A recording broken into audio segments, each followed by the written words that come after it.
Welcome to my channel. Have you ever stayed quiet in a room because you were afraid of making a mistake in English? Have you ever wanted to speak, but your lips froze? I know that feeling, because that was me. In this video, I will take you step by step through my journey. How I went from silence to speaking English with confidence. Every chapter is a real part of my life. I didn't go to a big school. I didn't have fancy apps. But I learned. I found my voice. And if I can do it, you can too. Stay till the end, because one of these chapters may change everything for you. Chapter 1. My first sentence changed everything. This chapter sets the foundation. It's about the first real sentence I ever said in English, and how that one moment, that tiny decision, became the key to everything that followed. It happened on a normal afternoon, nothing special. The sun was hot, the road was dusty, and I was walking to the market with my sister. We wanted to buy fruit. Just fruit. Bananas, apples, maybe some mangoes. I wasn't thinking about English. I wasn't thinking about speaking. I was just living my small, quiet life. In my school, we studied English. We wrote it. We read it. But we never spoke it. Speaking was like fire, too hot, too risky. What if someone laughed? What if I made a mistake? I always told myself, one day I will speak, when I know more, when I feel ready. But that day never came, until that moment. Inside the fruit shop, I saw a foreign man. He looked lost. He pointed at the fruit and said something. The shopkeeper didn't understand. The man looked around. His eyes found mine. He smiled. Then he asked, "Excuse me, do you speak English?" Time stopped. My mouth froze. My heart beat like a drum. I wanted to run. I wanted to say no. But something, deep inside me, said, "Try. Just try." I remembered a sentence from school, a simple one. I took a breath. I said, "Yes, a little." He smiled again. Not a big smile, just soft, kind. Then he asked, "Where's the nearest bus stop?" I knew that place, but suddenly my brain was full of noise. Words were hiding. Still, I didn't give up. I said, "Go straight. Turn left. Bus stop is near the bank." He nodded. "Thank you very much." I replied, "You are welcome." And just like that, he walked away. But I stood still. I was shaking, but not from fear, from something else, from pride. I had spoken English, for the first time, in real life. No teacher, no exam, just me, just my words, and they worked. He understood. I helped him. I didn't wait for perfect. I just spoke. That moment, those few seconds, changed everything.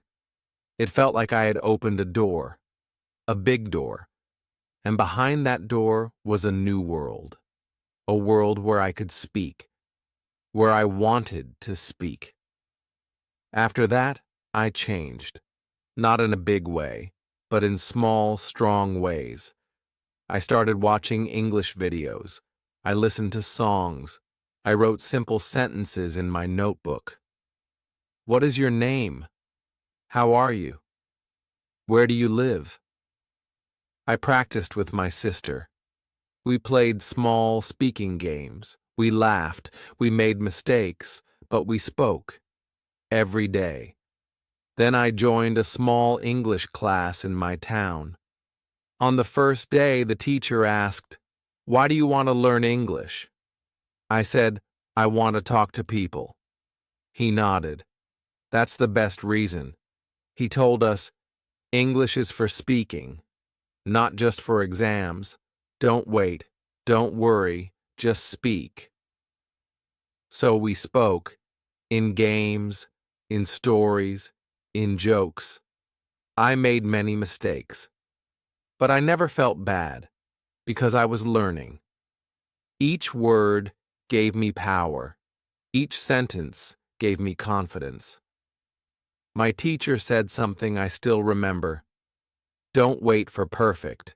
Speak every day, slowly, simply. That's how you learn. I believed him, and I kept speaking.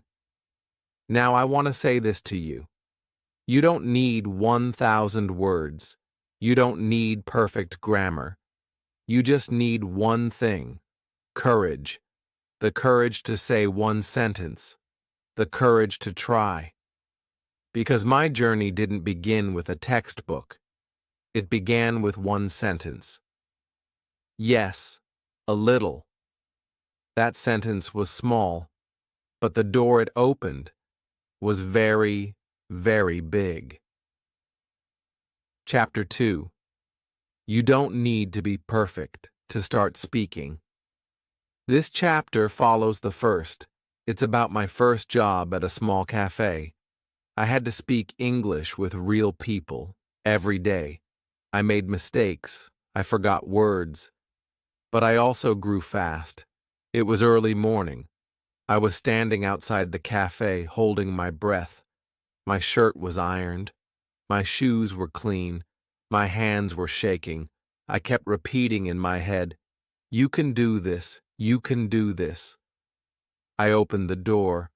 A small bell rang. The cafe smelled like fresh bread and coffee. I saw a woman behind the counter. She smiled. "Good morning. Are you Ronnie?" I said, "Yes, I am." She nodded. "I'm the manager. Come, I'll show you around." She spoke clearly, but fast.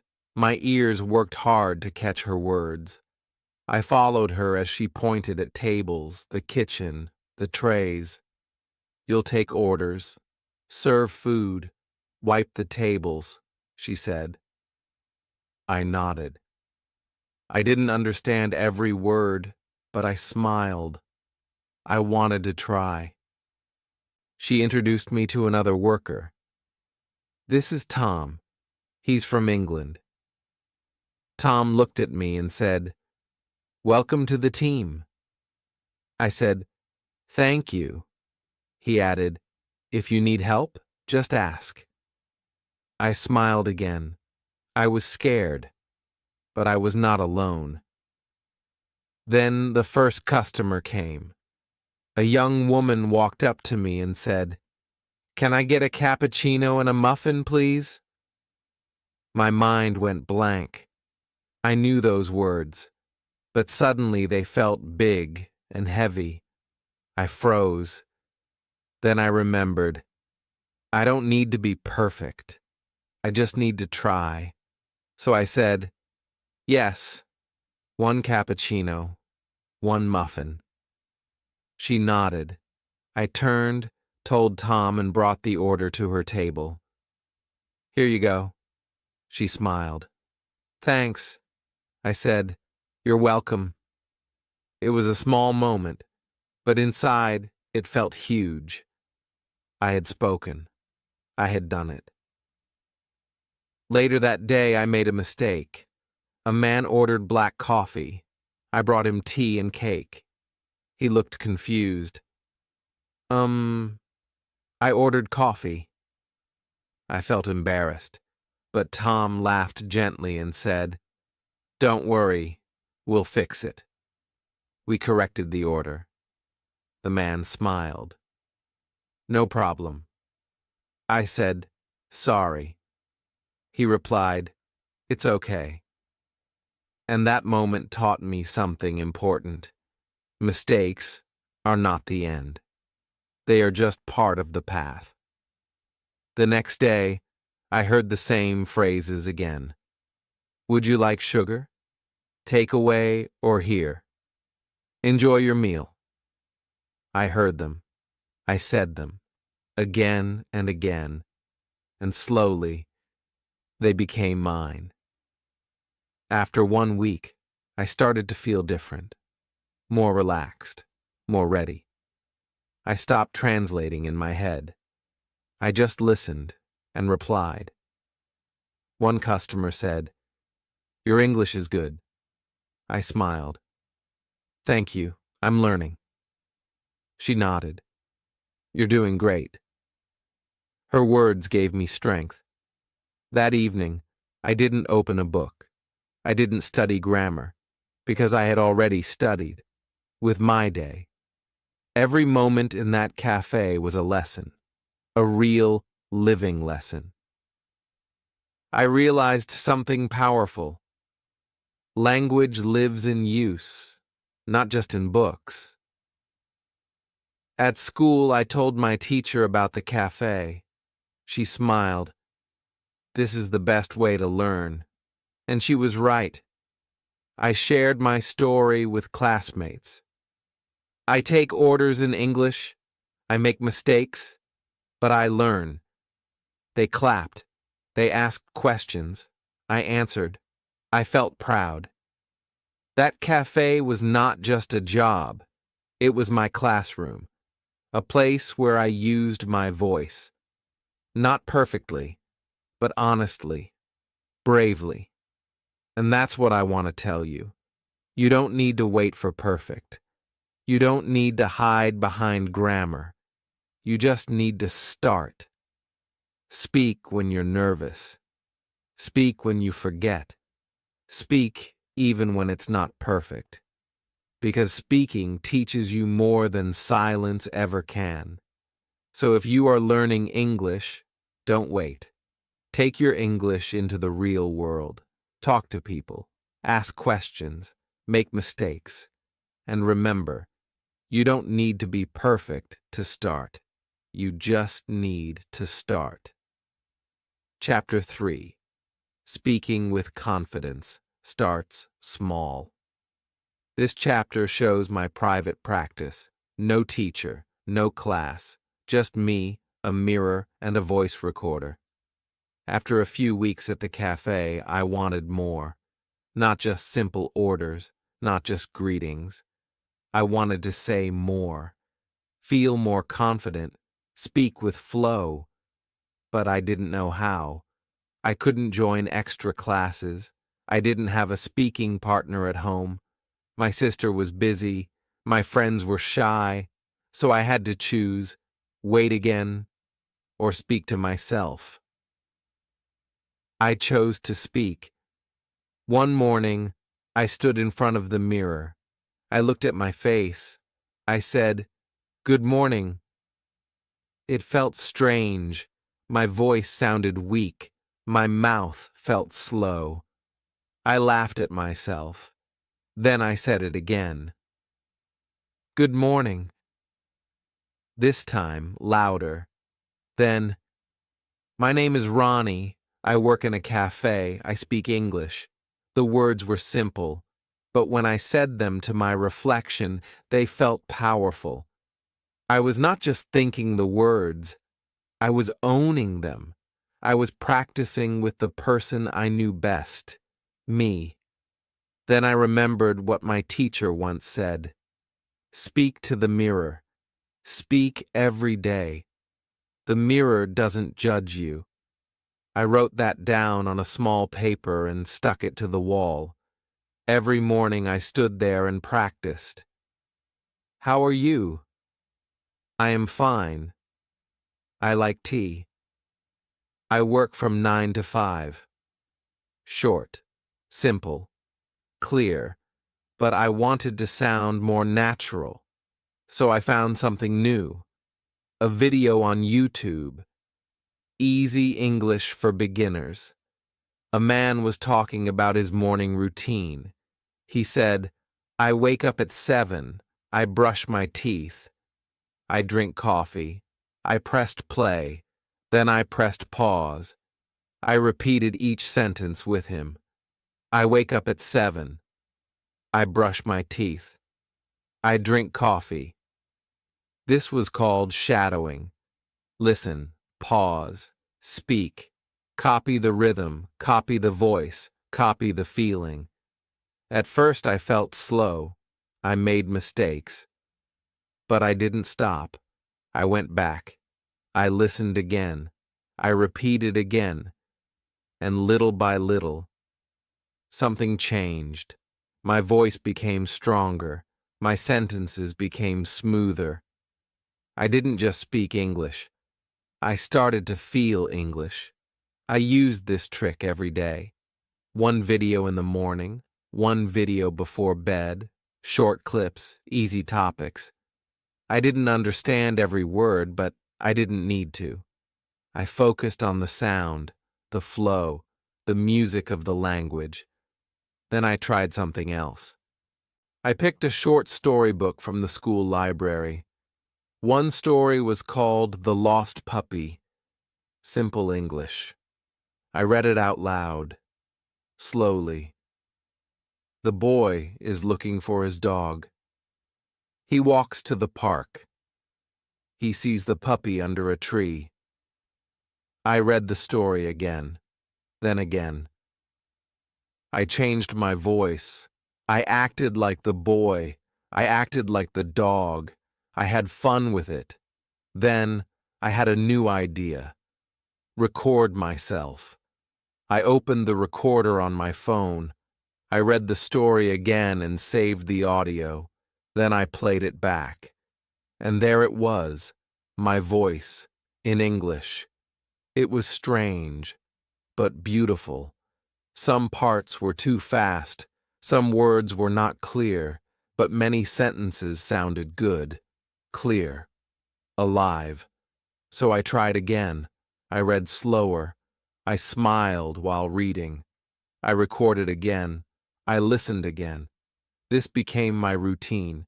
Mirror, shadow, story, record, every day, 10 minutes, 15 minutes, small time, big result. After 1 week, I noticed something. At the cafe, I answered faster. In class, I raised my hand. When I spoke, people nodded. They understood me. And inside, I felt something growing. Confidence. It didn't come from books. It didn't come from grammar drills. It came from small actions. Speaking with my reflection, copying simple videos, hearing my own voice. I told my classmates. One girl said, "You're lucky, Ronnie. Your English is better now." I smiled. I said, "Not luck. Practice. And you can do it too. You don't need a partner to speak. You don't need a teacher to begin. You have your voice. You have your mirror. You have your phone. Start today. Say one sentence in the mirror. Find a small video. Copy one line. Read one page. Record one story. Your English doesn't grow in silence. It grows in sound, in movement, in use. Speak alone. Speak often. Speak with heart. Because speaking with confidence doesn't start with big speeches. It starts small, very small. But those small steps, they change everything. Chapter 4. Finding the right people changed everything. This chapter is about community. I found 2 classmates who also wanted to speak better English. We practiced together, and everything became easier. After many days of speaking alone, I felt stronger. But I wanted more. I wanted real conversation, not just in the mirror, not just with a video, but with people. with voices that answered back, with laughter, with questions, with mistakes, with real English. One afternoon at school, our teacher asked a question in English. "What did you eat for lunch today?" No one answered. We looked at each other. Then I raised my hand and said, "I ate rice and chicken." It was a small sentence, but it opened a door. After class, a boy named Samir came to me. He said, "Your English is getting good." I smiled. "Thanks. I practice every day." He nodded. "I want to practice too, but I feel shy." Then a girl named Lila joined us. She said, "Me too. I want to speak more, but I never get a chance." I looked at both of them and said, "Let's make a group. Just the three of us. We can practice together." And just like that, everything changed. We called it our English Club, but it was really just three friends on a bench talking after class. We didn't have rules. We didn't have a teacher. We just had one goal: speak English, every day. At first, it was hard. We didn't know what to say. We were shy. We made grammar mistakes. But we didn't care, because we were trying, and we were trying together. We made a simple plan. Every day we picked a topic. One day, food. Another day, family. Next, our favorite movie. We asked each other questions. What do you eat for breakfast? How many brothers and sisters do you have? What do you do after school? We laughed when someone said something funny. We helped when someone forgot a word. We celebrated when someone spoke a full sentence without stopping. Samir once said, "I have 3 sisters. All of them are my younger." We smiled. I said, "You mean they are younger than you?" He laughed. "Yes, thank you. I will remember that." Lila once said, "My favorite food is magos." I said, "You mean mangoes?" She laughed. "Yes, mangoes." We all said the word together. Mangoes, mangoes, mangoes. These moments, small, simple, real, they made us brave. Sometimes we made small challenges. Today, speak for 1 minute without stopping. Tell one story from your childhood. Explain your favorite song. We recorded our voices and listened back. We corrected each other, but always kindly. Nobody felt stupid. Nobody felt weak. We were learning together. And slowly, something beautiful happened. We became stronger, not just in English, but in confidence. We started asking questions in class. We started helping others. We started believing in ourselves. One day I told Samir, "I never thought I could enjoy speaking English." He said, "Me too, but now I look forward to it." Lila smiled and said, "It's because we are doing it together."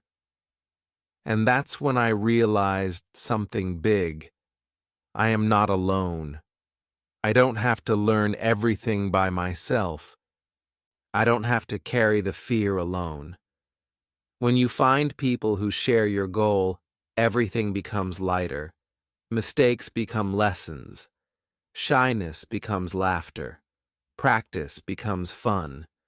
We were just 3 students, but we created a space, a safe space, a brave space. So now I want to tell you, if you are learning English, find one person, one classmate, one friend, one neighbor. Start small, sit on a bench, ask questions, make mistakes, laugh, repeat. You don't need a big group. You don't need a big plan.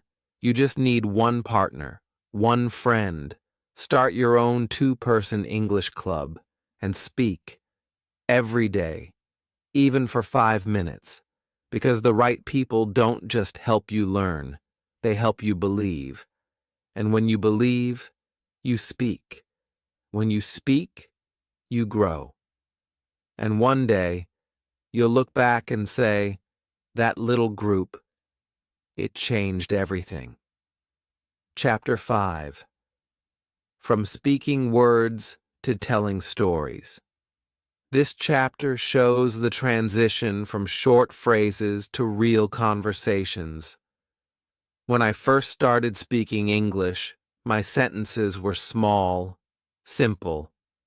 Yes, no, I am fine. But as I kept practicing at the cafe, in class, with friends, something began to change. My sentences became longer. My words connected, and slowly. I started telling stories. It didn't happen in one day. It was a quiet change. One evening, our English club met after school. Lila said, "Let's try something new. Let's tell a story, a short one, about our day." I felt nervous. A story? That's hard. But Samir smiled. No grammar rules, no pressure, just speak. So I took a breath, and I began. I woke up at 7. My alarm was loud. I wanted to sleep more, but I had to go to work. I ate bread and tea. Then I walked to the cafe. The weather was hot. I served many customers.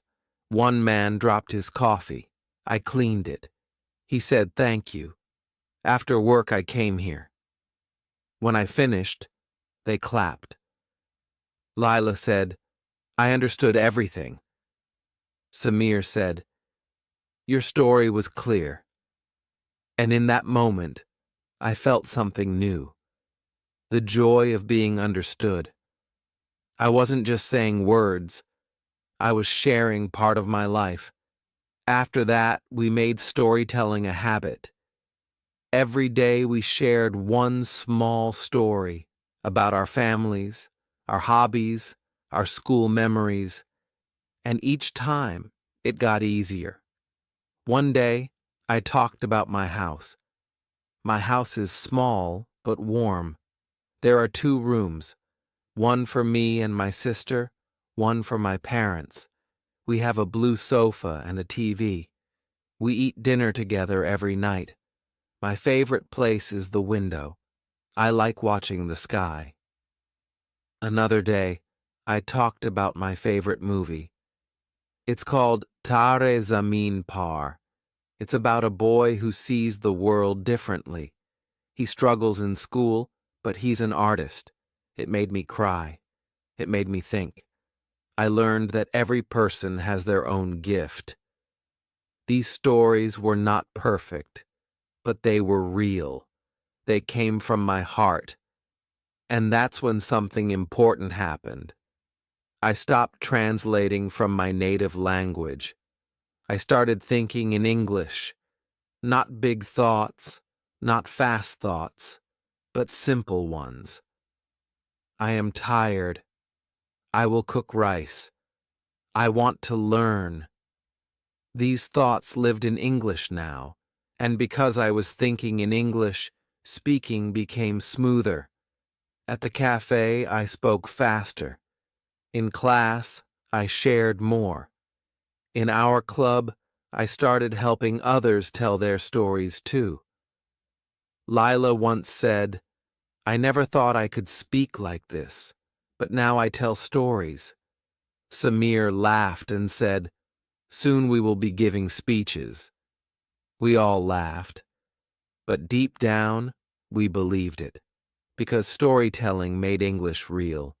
It was no longer about verbs and rules.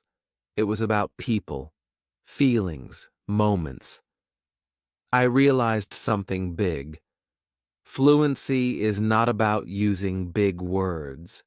It's about using simple words with meaning. It's about making someone feel your story. So now I want to give you a tip. Start your first English story today. It can be short, just 5 lines. Write about your morning. Talk about your favorite food. Describe your room. Then say it out loud. Say it to the mirror. Say it to a friend. Say it to your phone and record it.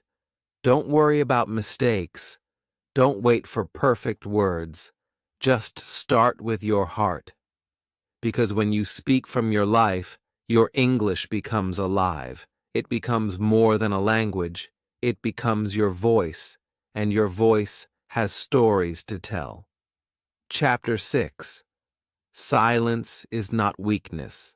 It's the start of speaking. This final chapter reflects on the entire journey. It shows that silence is not failure. It's just the beginning of your voice. Sometimes I sit quietly and think about where I started, not with grammar, not with big books, with silence, with fear, with a mouth that stayed closed, not because I didn't want to speak, but because I didn't believe I could. I remember that first moment in the market. One small sentence. Yes, a little. It wasn't perfect. It wasn't long, but it changed everything. Then came the cafe, the first customer, the wrong order, the kind smile. Then came the mirror, my own voice, my own reflection, laughing, repeating. Then came my friends, my little English club, our stories, our laughter, our courage. Then came real conversations about movies, about family, about dreams.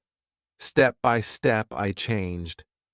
Sentence by sentence, I became someone new, someone who doesn't hide, someone who doesn't wait, someone who speaks. And today, I want to tell you something from the deepest part of my heart. If I can do it, so can you. I didn't grow up in a rich city. I didn't go to an English school. I didn't have fancy apps or expensive teachers. I just had a reason. And I had silence. Yes, silence. That silence you feel when you want to speak but can't. That silence is not weakness. It is power, waiting to come out. It is the beginning. It is the first page of your English story. Many people are scared to speak. They think, what if I make a mistake? They think, what if people laugh at me? They think, maybe I'm just not good at English. But let me ask you something. What if you speak and someone understands? What if you try and it feels amazing? What if you begin and you never stop? You are not alone. You are not the only one who feels nervous. I was nervous too, but I kept going. And every time I said one sentence, I became stronger. Every time I made a mistake and fixed it, I learned more. Every time someone smiled after hearing my English, I felt proud. Now I don't speak perfectly. I still learn every day, but I am not silent anymore. And that is my victory. Maybe you're watching this video in silence. Maybe your heart is full of fear. But I want you to hear this. You are ready, not tomorrow, not after a grammar course, not after 1,000 vocabulary words. Now, right now, start with one word, one sentence. Say it softly, say it loudly, say it with love, because your voice matters. Your voice is strong, even if it's quiet right now. Speak to the mirror. Speak to your pet. Speak to your friend. Speak to yourself.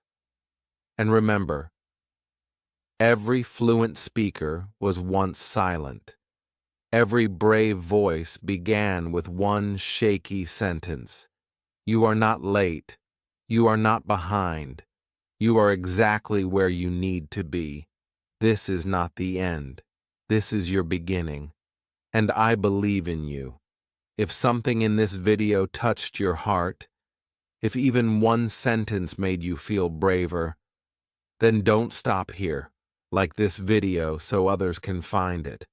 Comment below and tell me, what is the first sentence you want to say in English today?